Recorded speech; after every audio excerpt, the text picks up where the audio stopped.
Maison Saint-Albert le Grand d'Onyagatare. Méditation du 5e dimanche de Pâques. Je suis le chemin, la vérité et la vie. Ces mots du discours d'adieu de Jésus à ses disciples laissent entendre que son départ sera profitable à ceux qui l'ont suivi, puisqu'il ira leur préparer une place auprès de son Père. Mais les disciples sont peu attentifs à ce testament. En tant qu'être humain, ils ne pensent qu'à la séparation et en sont profondément bouleversés. Qu'allons-nous devenir? Comment allons-nous nous débrouiller seuls? Nous ne savons pas où tu vas. Comment en savoir le chemin? Dit Thomas. Devant toutes ces inquiétudes, Jésus prend alors le temps d'expliquer à ses amis combien il est pour eux et pour toujours le chemin, la vérité et la vie, que son éloignement n'est pas un abandon et qu'ils posséderont tout ce dont ils ont besoin pour continuer à vivre de lui. Les disciples ont du mal à saisir ces propos. Ils n'en comprennent le sens que quand l'Esprit Saint leur sera donné en plénitude le jour de la Pentecôte. Chers frères et sœurs, comme ses disciples, soulignons que l'affirmation de Jésus est forte et lourde de sens.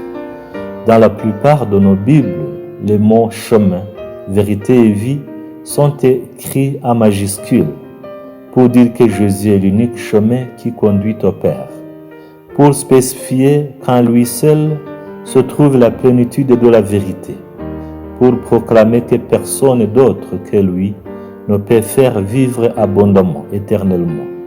Qu'est-ce que cela veut dire pour nous aujourd'hui? Je suis le chemin, dit Jésus. Oui, il est plus facile de dire que Jésus est notre chemin que de poursuivre la route qu'il a tracée pour nous. La route de l'humilité, du pardon, de l'entraide et du respect inconditionnel. Route souvent austère et exigeante. Chemin étroit qui conduit à une porte étroite, comme le dit Jésus. Bref, chemin de la croix. Jésus est-il vraiment mon chemin pour toujours? Je suis la vérité, ajoute Jésus. La vérité dont il est ici question n'est pas abstraite, philosophique. Elle est quelqu'un. C'est en se rapprochant de Jésus, en adhérant à ses enseignements, en agissant comme il a fait, que nous accédons peu à peu à la vérité qu'il est. La vérité qui s'expérimente et se perçoit dans la vie. Je suis la vie, rajoute Jésus. Ce qui signifie, je suis capable de vous faire vivre. Je suis à mesure de donner du nouveau sens à votre vie, capable de remédier à vos souffrances multidimensionnelles suite à Covid-19.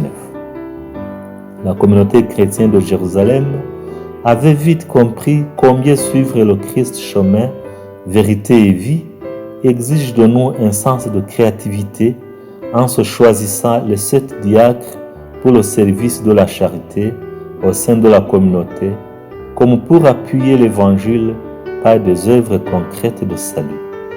Ce genre de médiation, nous en avons besoin, nous aussi aujourd'hui.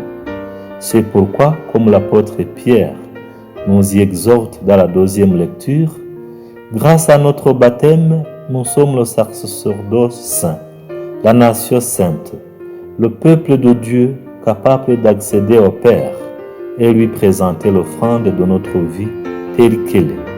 Par Jésus, notre chemin, vérité et vie. Amen. Je vous souhaite tous bon dimanche.